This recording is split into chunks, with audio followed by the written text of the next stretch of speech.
Kitaro of the Graveyard begins by showing a content creator who will do a live stream in the midst of the hustle and bustle of Shibuya. The man recklessly created content in the middle of a crossroads, which then made the motorists angry and cursed at the man for his actions that disturbed the order. But then, the man suddenly transformed into a big red tree. Suddenly, this strange phenomenon shocked everyone who witnessed firsthand how the man turned into a tree. Some of them then took the opportunity to capture the moment and upload it to social media. However, the same thing happened to them. This strange phenomenon then became news headlines throughout the mass media and became a hot conversation in the community. Some people think that the phenomenon occurs due to genetic disorders caused by toxins, while others believe that the phenomenon is an attack from aliens. Contrary to the opinion of many people in general, a boy named Yuta thinks that this phenomenon is caused by yokai, supernatural beings that range diversely from malevolent, mischievous creatures, or even benevolent spirits. However, Yuta's schoolmates who do not believe in the existence of yokai in modern times like now, then make fun of the boy. But then, a girl named Mana Inuyama, who happened to overhear their conversation, defended Yuta and asked them to stop mocking him. Even though Mana doesn't believe in the existence of yokai, she still defends Yuta because he is her neighbor. Yuta insisted that yokai really exists in this world. It was even said that if they sent a letter through a special yokai mailbox, then the yokai would actually come to them, and that yokai was none other than Kitaro. To prove his point, Yuta also invites Mana and his schoolmates to a small alley, where the special yokai mailbox is located. Mana then decided that she would write the letter for the yokai and put it in the mailbox. After waiting for a long time and nothing happened, Yuta and the others finally went home. However, unbeknownst to them, the letter turned out to be taken away by several animals in turn until it finally reached Kitaro's hands. Meanwhile, at the same time, the phenomenon of people turning into trees continues to occur everywhere. In the late afternoon, Mana, who was walking home with a boy named Soma, one of her classmates, suddenly heard the sound of footsteps approaching them. Soma, who was scared, then ran away, leaving Mana alone. However, the sound of the footsteps actually came from Kitaro, who then approached her with his eyeball-shaped yokai father, who was usually called Maidama Oyaji. Knowing that the one in front of her was the Kitaro that Yuta was referring to, Mana rushed to take him to Shibuya, where strange phenomena kept popping up. With just one look, Maidama knew that the phenomenon was caused by the vampire tree, surviving by taking nutrients from human blood. Kitaro said that the yokai that could create the vampire tree should have been sealed centuries ago. But then, Mana shows a video showing that the content creator accidentally unsealed the yokai, who turned out to be Nobuagari, until all this chaos happened. Kitaro and his father then searched for the location of Nobuagari's whereabouts using Kitaro's hair, which turned out to be able to detect the presence of the yokai. Since Mana insisted on coming along, they let her go with them. Kitaro and the others finally discovered the whereabouts of Nobuagari hiding in the underground aqueduct. Knowing that Mana couldn't see him, Nobuagari then attacked her. Luckily, Kitaro swiftly saved her. However, it was Kitaro who was caught, and his body was planted with the seeds of the vampire tree. Because Nobuagari ran away, they decided to go home. Since Kitaro wasn't feeling well, Mana invited him to rest at her house. But then, Kitaro suddenly turned into a vampire tree, just like the people in Shibuya. Maidama looked shocked by the bad incident that happened to his son. However, he was also unable to do anything to turn him back into his original form. On the other hand, Mana noticed that Kitaro's vampire tree was blooming, indicating that he was still alive. That night, Maidama stayed at Mana's house and told her that in the past, Kitaro was saved by a human. Because of that, Maidama and Kitaro decided to help humans confront the evil yokai in order to repay their benefactor's kindness. Not long after, Mana and Maidama were startled by the sound of something dropping, which was none other than a large fruit falling from Kitaro's vampire tree. The large fruit turned out to contain the body of Kitaro, who managed to get back up. That same night, Kitaro and his father decided to find out where Nobuagari was. However, Mana still insisted on going because she wanted to make amends to Kitaro. The three of them returned to the underground aqueduct. This time, Mana was able to see Nobuagari because she had completely believed in the existence of yokai. Kitaro then attacked Nobuagari, but the attack didn't work on the yokai at all, until he was caught again. However, due to an accidental incident, Mana managed to catch Nobuagari off guard in pain, allowing Kitaro to free himself. He finally found out about Nobuagari's weakness thanks to Mana's help, then rushed after the yokai and managed to defeat it with spiritual power shot through his finger. Because Nobuagari had been defeated, everyone who became a vampire tree eventually returned to their human form. Mana looked overjoyed at the success and then hugged Kitaro. But then, from a distance, a mysterious person appeared, who shot an arrow at Kitaro. The next day, Kitaro finally woke up and realized that he was already at his house, where his entire family surrounded him. His father then told him that Kitaro had survived because the clothes he was wearing were made from the hair of Kitaro's ancestors. They then examined the arrow used to attack Kitaro and found the star symbol on the arrow. Maidama then said that the star symbol was the symbol of the devil. Not long after, a yokai, Neko Musume, arrives there to visit Kitaro. However, seeing him who was doing well, Musume instead pouted and said that Kitaro was very boring. After that, Musume went to Mana's house because she was curious about the human girl who had saved Kitaro. But after meeting Mana, she then just left. Kitaro and his father then thanked Mana, because last night after Kitaro fell unconscious, Mana rushed to help him and decided to take him back to his house in Gegege Forest carrying Kitaro. However, Mana could only take him to a temple which was the dividing gate between the human world and Gegege Forest, and after that, Kitaro was picked up by his family. The scene then switches and shows two boys talking about the construction site they just passed. According to them, building construction in that location made it difficult to access their homes, so they had to walk a long way around. However, in the middle of the conversation, the boy walking behind was suddenly ambushed by a yokai who pulled him into the ground. Since the boy walking in front was too busy with his cell phone, he didn't even notice that his friend was caught by the yokai, and when he looked back, his friend had disappeared. Elsewhere, Kitaro and Musume get letters requesting help to investigate the mysterious disappearance of several children. They decided to investigate the case, and met the sender of the letter who was none other than Mana. She told them that at least 10 children had mysteriously disappeared, and their whereabouts were unknown. Maidama then asks why Mana cares so much about unsolved mysterious cases. She replied that she did not believe in the supernatural world. However, after encountering Kitaro, who was struggling to save humanity from the evil yokai, Mana decided to help Kitaro and befriend him. Hearing that, Kitaro coldly rejects Mana's friendship while insisting that yokai and humans can't be friends. He also asked her to stop caring about the supernatural world, because doing so could jeopardize her own safety. In the evening, Kitaro and Musume then went through some of the places the children had visited before they disappeared, where Maidama finally realized that they were all construction sites for the unfinished building. The next day, Mana and her classmates visited the construction site of an unfinished sports stadium. In the stadium's center, Mana saw some strange stone pillars forming a circle. However, when she asked her friend about it, her female friend said that she didn't see anything there. Mana intended to report what she saw to Kitaro, but then, she remembered his words yesterday and decided to suppress her intentions. Elsewhere, Kitaro manages to find traces of a yokai named Tantanbo who often kidnaps children. He then ambushes Tantanbo just before the yokai kidnaps a boy. Kitaro tried to launch an attack, but the yokai managed to escape. Meanwhile, Mana ventured to approach the stone pillars in the center of the stadium, trying to find out about what really happened. Nearby, she could hear the pleas for help from the kidnapped children, who were apparently hidden within the stone pillars. Mana then grabbed her cell phone and tried to message Kitaro about her findings. But then, two yokai, Kamitachi and Furakuchi Onna, suddenly appeared there and immediately ambushed her. Not long after, Tantanbo arrived and wanted to make Mana like the other children they had kidnapped. However, before her body was confined to the stone pillar, she had already sent a message to Kitaro and begged him to settle this matter as soon as possible. Kitaro, who received the message, then gathered his family and rushed to the location that Mana had told him via text message. However, when they got there, Tantanbo and the others had turned the stone pillars into a huge castle in the middle of the city, which turned out to be a yokai kingdom built by them. Kamitachi, seeing Kitaro's arrival, then launched an attack at him, but Kitaro managed to knock the yokai down with one hit. On the other hand, Musume faced off against Furakuchi Onna, while the other yokai who were on Kitaro's side tried to break through the yokai kingdom's defenses. After that, Kitaro and his family finally faced Tantanbo, Kamitachi, and also Furakuchi Onna. Kitaro then asked why Tantanbo and his friends had kidnapped human children and locked them in stone pillars. Tantanbo explains that they have a grudge against humans in modern times who often make mischief and turn the forest where they live into skyscrapers. Tantanbo says that the world no longer needs humans, and because of that, they created a yokai kingdom that can turn the humans in it into yokai.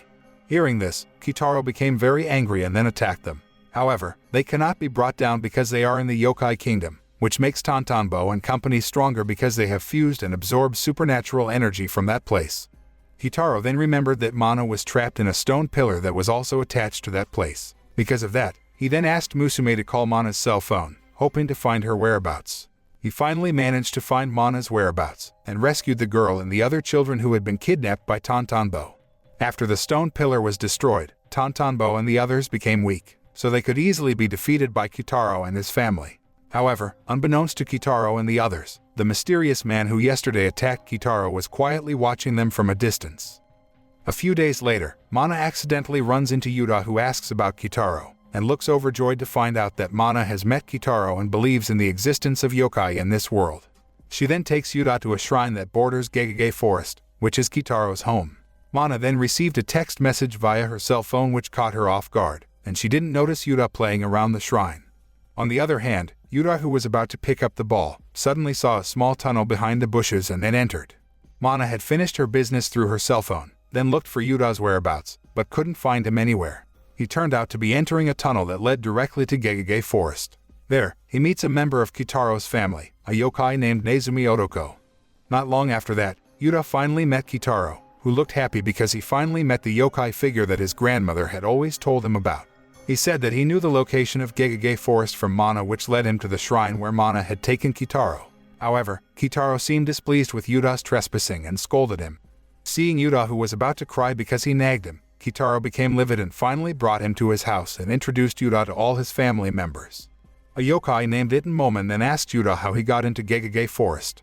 Maidama explained that children's souls are not yet stable. Therefore, children can enter the world of yokai without them knowing, especially Yuta, who strongly believes in the existence of yokai because of his grandmother's stories. Maidama, who thought that Yuta's arrival to Gegege Forest was fate, then asked Kitaro to take Yuta along Gegege Forest and met with the yokai who lived there, until in the end, he saw a tree that had red fruit and picked one, then put it in his pocket. After that, Kitaro introduced him to one of the yokai named Konaki Jiji, who was relaxing. But then, Kitaro sensed the strangeness that suddenly appeared in Gegege Forest, so he decided to investigate it with Itenmomen and Musume, and asked Konaki to take care of Yuta. However, the strangeness was exacerbated by the emergence of a dark aura that enveloped the forest. Yuta, who was scared, then rushed to run away. However, he instead meets a giant yokai named Yamajiji. Seeing Yamajiji raging wildly, Kitaro then wondered why the yokai suddenly became so angry. However, Yamajiji instead attacked them, so Kitaro and the others tried to escape from his rampage, who had captured several yokai, including Konaki, while asking for his belongings to be returned. As it turned out, the red fruit that Yuta picked belonged to Yamajiji, and the yokai became angry that he took it without permission. After Yuta returned the fruit, Yamajiji's anger instantly disappeared, along with a black aura that enveloped Gegege Forest. Kitaro then asked Yuta to apologize to Yamajiji because Yuta had stolen his fruit. After giving a little advice, he finally forgives Yuta, and puts a cross in the boy's hand so that Yuta remembers his mistake and doesn't repeat it. After that, Yuta returns to the human world, and thinks that everything he experienced with Kitaro in Gegege Forest was just a dream. But then, he saw the cross on his hand, and realized that it wasn't a dream. A few days later, a man who is a director of the company told his subordinates that he had fired one of the employees just because he believed in ghosts and yokai. The director turned out to be a typical person who did not believe in the existence of mystical and supernatural things. Kitaro, who happened to be there, then told the director that ghosts and yokai really do exist in the world, although not everyone can see their existence. Because he was under the influence of alcohol, the director became furious and assumed that Kitaro was going to fight him. The man then kicks Kitaro to the ground, saying that people who believe in the existence of ghosts and yokai in this world make him very sick and think that they are just like trash. Kitaro then warned the director about the karma that still prevailed in this world. The director was annoyed, then decided to leave from there and headed to the train station. However, as it was late at night, he and his subordinate, a bespectacled man, missed the last train and were forced to wait at the station. But then, there was an announcement that there was still one train that would operate, so they decided to take the train. When the train in question finally arrived at the station, they noticed something odd. The train looked like an old model train, and the passengers who boarded the train looked very pale and scary. Even so, they still took the train because they wanted to go home soon. In the middle of the journey, the director who looked out the window then realized that the train they were riding was not on the usual route. However, when he averted his gaze, he looked very surprised that there was no one on the train, including the bespectacled employee. Not long after, the director experienced some very scary supernatural events, but he still refused to believe in the existence of ghosts and yokai in this world. Until finally, the bespectacled employee suggested that the director checks into the hospital where Kunishige was treated. The director seemed to know someone named Kunishige, who was none other than his employee who was fired just because he believed in the existence of ghosts and yokai in this world. After being fired by the director for a trivial matter, Kunishige decided to end his life. Unexpectedly, All the passengers on the train turned out to be the director's employees who decided to end their lives after being fired by the director or because of repeated persecution, because the director was known as a very cruel boss. They turn into creepy ghost figures and frighten him, including the bespectacled employee who turns out to have died after jumping from the roof of the building. The director, who screamed hysterically and was very scared, then asked the driver for help, who turned out to be Kitaro. After Kitaro showed the yokai around him to the director, he tried to get out of the train. However, miraculously, the man returns to the train, and Kitaro informs him that he will never be able to get off the train that will take him to hell. Kitaro then told him that in fact, the director had died a week ago after being hit by a train. Because his death came so quickly, he didn't realize that he was dead, so he was still wandering around in this world and carried on with his usual activities. The employees who had died and held a grudge against him then teamed up to drag him to hell with them. After that, Kitaro got off at a station, where Musume and his yokai family were waiting for him, while the train sped away again, taking the director to hell. The next day, Kitaro meets a girl who was an eyewitness when the director was hit by a train a week ago. The girl told Kitaro that she saw some mystical hands pushing the director until he was hit by a train. Fearing that the mystical hands were targeting her as well as the other passengers, she then asked Kitaro for help to investigate. He then explains that the mystical hands were the employees of the director who held a grudge against him and wanted to drag him to hell with them, because the director always treated his employees cruelly and oppressed them until they finally chose to end their lives. Kitaro made sure that he had settled the matter, so that the girl wouldn't have to be afraid anymore. However, her face looked a little scared when she received a message from her friends, inviting her to bully one of their schoolmates. In another place, Mana and her classmates were doing community service to clean the Ogata family's house because the house occupants were elderly.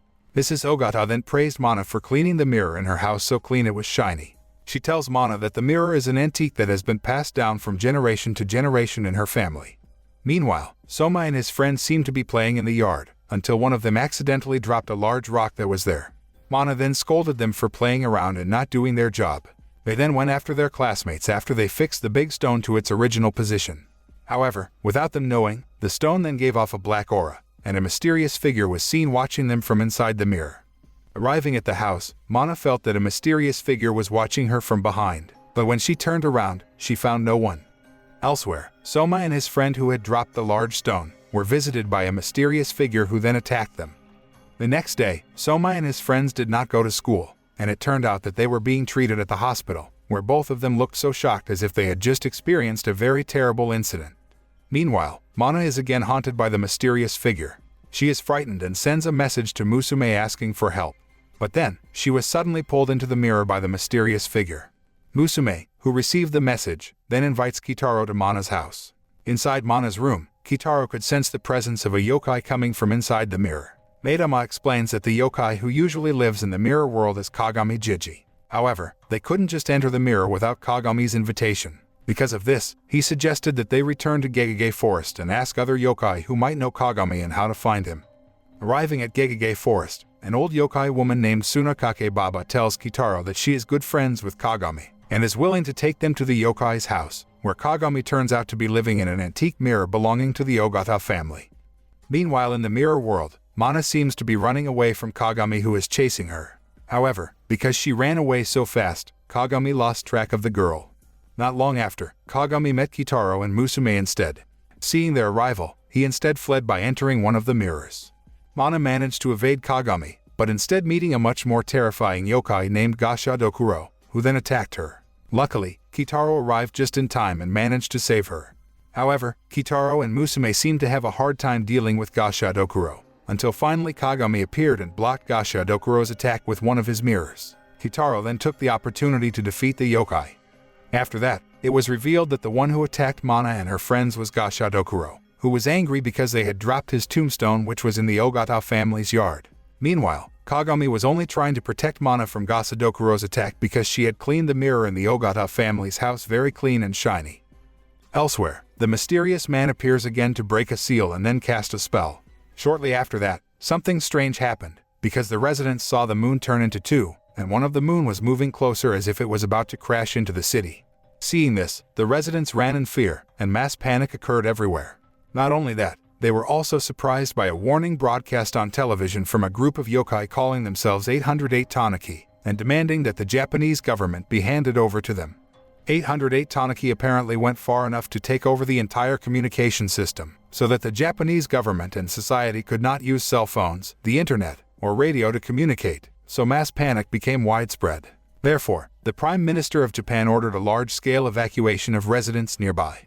Elsewhere, Mana tries to send a message to Musume to inform her of the precarious situation. However, the message was not delivered because there was no signal. Because of that, she was desperate to send a letter through a special yokai post box and accidentally ran into Nezumi Otoko, who Mana knew was a member of Kitaro's family. But as it turned out, Nezumi had sided with the 808 Tanuki, and they asked him to capture her. However, the letter Mana was about to send to Kitaro managed to reach Kitaro's hands, because it fell when she was carried away by the raccoons. Maidama then informed that 808 Tanuki was a yokai organization led by a powerful yokai named Gyobudanaki. Long ago, they once ruled an entire city to increase the power of the beastly yokai they worshipped. Then a monk managed to seal 808 Tanuki in a secret place, and Maidama suspected that someone had deliberately broken the seal to free them so they could wreak havoc. Maidama then takes Kitaro and Musume to the city to see the second moon, which turns out to be not a moon but a giant egg that is the forerunner of the wild yokai worshipped by them. Maidama said that the egg was the egg of a 700-year-old snake yokai named Koryu. He then tells Kitaro and Musume that they must prevent the egg from touching the ground, because if that happens, then the egg will hatch, and Koryu will rise and wreak havoc on this world. Not long after, the black cat who delivered Mana's letter to Kitaro came to them and said that Mana had been kidnapped by the raccoons. The cat then took Kitaro and Musume to a large rock called Shakushi, and informed them that the 808 Tanuki's base was in a tunnel under the rock. After entering there, they finally met with Gyobudanaki and also those who kidnapped Mana, including Nezumi who had defected. Meanwhile, the Prime Minister had ordered the entire military force to destroy the giant egg until it finally fell to the ground, which was the intention of the raccoons because the great yokai would rise. Meanwhile, Gyobudanaki offers Kitaro and Musume to join them, and Kitaro is also asked to invite other yokai and Gegege Forest to make the 808 Tanuki organization stronger. Hearing that, Kitaro said that he was willing to join them as long as Mana was released. However, he didn't take Kitaro's words for granted. He bit Mana's hand before freeing the girl, and told him that she would turn into a Tanuki if Kitaro broke his promise. After that, Kitaro and company were ushered out as well as Nezumi. But then, Kitaro attacked them all unconsciously. After defeating them, Kitaro then orders Musume and Mana to ask the yokai in Gegege Forest for help, while he will find a way to stop Gyobudanaki's plan to resurrect the yokai they worship. Simultaneously, the giant egg hatched and released a huge yokai figure that instantly destroyed the city. The soldiers immediately fired at the savage yokai from all directions, but their attacks were completely ineffective. After that, Gyobudanaki then controlled the savage yokai through the large rock in the cave where they were hiding, where he then destroyed the Air Force troops, as well as the entire city in one hit. The raccoon yokai then came to the Prime Minister's office, and in the end, the Japanese government fell into their hands.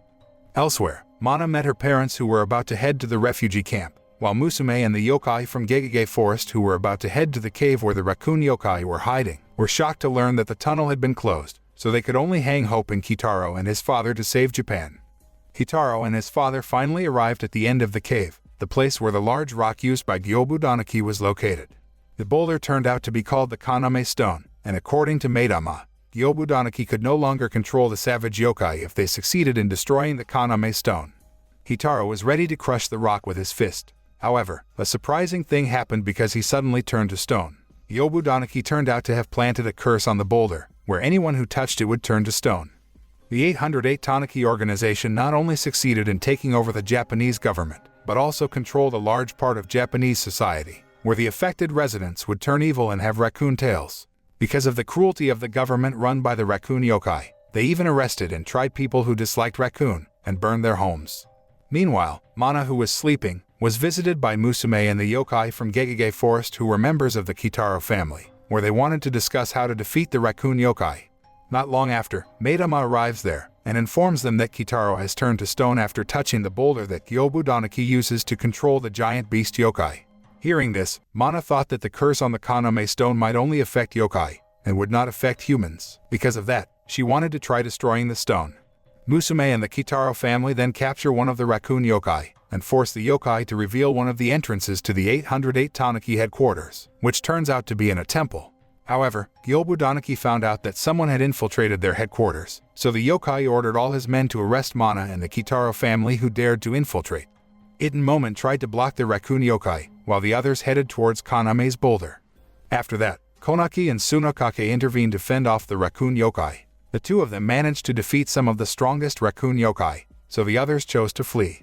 However, Tsunokake didn't let them run away. The old yokai woman then creates a sandstorm which then makes them scatter. Seeing this, Nezumi then reported to Gyobudanaki, telling him that the Kitaro family had almost arrived at Kaname's boulder. Gyobudanaki, who assumed that the yokai had known about Kaname's boulder curse that had no effect on humans, then cast a spell to turn Mana into a raccoon yokai because he had previously planted a curse on her. At the same time, Mana and Musume finally arrived at Kaname's boulder, but one of the strongest raccoon yokai appeared and attacked them. Musume then asks Mana to quickly destroy the boulder, while she will face the raccoon yokai. But then, she turned into a raccoon yokai because Gyobudanaki had activated his curse. Mana lost consciousness, trying to kill Maidoma. However, Musume tries to awaken her by mentioning Kitaro's name so that she remembers all her memories with him. Mana almost woke up, but Gyobudanaki's curse was too strong. Not long after, It and Momen arrived at Gyobudanaki's place, and then strangled the yokai until Mana was finally released from the curse.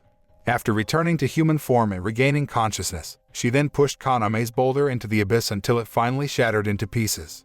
The destruction of Kaname's boulder killed all of the raccoon yokai, as well as the great yokai that destroyed the city. Not only that, Kitaro was freed from the curse and returned to normal. Kitaro and the others then exited the place, thinking that it was over. But then, the spirit of Gyobudanaki turns into a savage yokai, until it finally rises again and causes chaos. Kitaro attempted to attack with the help of It and Momen. However, even with his flagship technique, his attacks were completely ineffective against the savage yokai. On the other hand, Mana noticed that her palm became glowing after crushing Kaname's boulder. Seeing this, Maidoma said that the power of Kaname's boulder had transferred to her body, so she decided to help Kitaro defeat the savage yokai. With the power of Kaname's boulder being channeled by Mana into his body, Kitaro finally managed to defeat the savage yokai, and all the dark energy caused by the chaos was absorbed by the power of Kaname's boulder in Mana's palm. A few days after the horrific incident, the situation returned to normal, and peace was restored. However, the mysterious man who started the chaos is still alive, and now, starting to pay attention to Mana. It's as if the girl will be his next target. Sometime later, Nezumi Otoko, who cannot return to Gegege Forest after betraying Kitaro, decides to team up with a yokai named Wanyudo, a giant head yokai who can transform human victims into diamonds with his light ray and eats their souls. Nezumi, disguised as a tour guide, is tasked with herding the human victims to the cave where Wanyudo lives, so the yokai can turn them into gems and eat their souls. In return, Nezumi would take the gem and use it to earn a lot of money. In a short time, Nezumi became a successful gem entrepreneur, selling gems at a fairly affordable price. One day, a group of men kidnapped Nezumi and forced him to reveal his secret to becoming a jeweler who became rich in no time. The gang that kidnapped him turned out to be a criminal syndicate that regulates the gem trade around the world. Because Nezumi sells gems at a very cheap price, it causes the gem trade to become chaotic, so they must immediately fix the problem. Nezumi then takes the gang to the Wanyudo cave, hoping that the yokai can turn them into gems so that he can be free from their threat. However, one of the men instead invited Nezumi to cooperate, after finding out how he got the gems very easily. The man plans to dominate the gem trade around the world in order to reap multiple profits. At first, Nezumi refused because he could not afford to provide that many human victims to meet the needs of gems around the world. However, the man said that he would make the mining workers, consisting of abandoned children and illegal immigrants, to be their human victims, so that they would get abundant gems. Nezumi finally agreed to the deal, and the man then brought in the victims and viciously fed them to Wanyudo, who looked overjoyed at the abundance of food.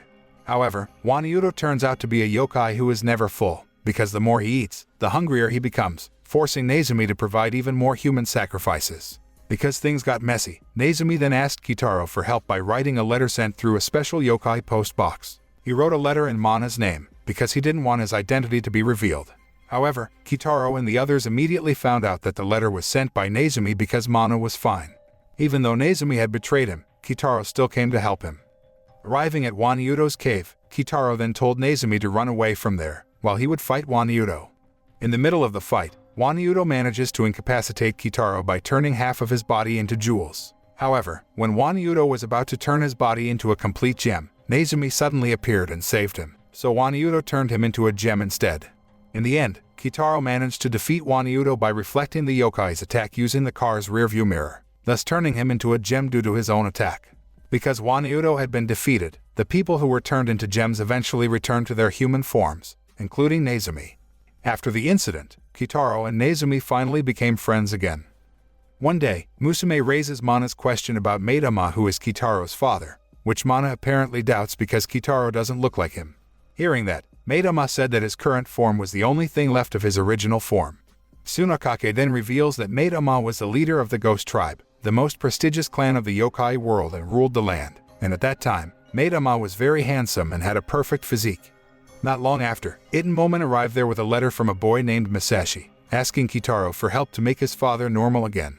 Masashi tells that his father disappeared for a week, before he finally found his father in an apartment in very strange conditions because his father had suddenly attacked him. In fact, according to Masashi, his father was a very loving person, so he could not possibly hurt his own son. After hearing his story, Maidama assumed that Masashi's father was controlled by something. They then meet a yokai named Makura Gaishi who inhabits the dream world, and regularly kidnaps and eats the human victims. However, Makura admits that he has never again kidnapped humans into the dream world since being defeated by a monk centuries ago. Even so, he is willing to help Kitaro and his companions into the dream world to find out about what happened to Masashi's father. Makura then warns them that the dream world can be a dangerous place, because anything they think of can come true there. However, an incident occurs due to Makura's negligence, so Mana and Musume are trapped in their respective dreams. Kitaro and his father then continued their journey through the dream world with Makura and Masashi, until finally they arrived at Masashi's father's dream, which overlapped with the dreams of other people who also experienced the same. They then see a group of children playing in the river, where Masashi recognizes one of the boys named Akinori as his father. However, Akinori, who was the same age as Masashi, didn't recognize him as his son at all. Maidama then tried to wake Akinori from his dream so that he woke up and returned to the real world, but he had absolutely no memories other than being a happy little boy. Kitaro then asked Makura to forcefully wake up all the adults trapped in their childhood dreams. But then, a yokai girl wearing a necklace of bells arrived there and forbade Makura to force Akinori and the others to wake up. Makura, who saw the yokai girl's necklace, then said that the bell was his, which he used to kidnap children and trap them in the dream world. Kitaro then asked her to free Akinori and the others, but she refused, saying if they returned to the real world as adults, then they would again face a very painful reality and live a life full of suffering. The yokai girl then attacked Kitaro with her long hair. However, because of that, he was able to find out the past of the yokai girl, who was once a human who was sacrificed to a god to overcome the flood disaster. Before being drowned, a monk gave Makura's bell to her, hoping that she would have sweet dreams even if she died. The yokai girl then revealed that she deliberately persuaded adults who had a miserable life, and took them to a dream world so that they could accompany her and live happily ever after as children. But then, the yokai girl got even more furious, and then drowned Kitaro and Masashi with her hair turning white and getting longer. Masashi, who almost drowned, then shouted for help by calling his father. Akinori, who heard that, then became aware, and returned to the form of a grown man to save his son.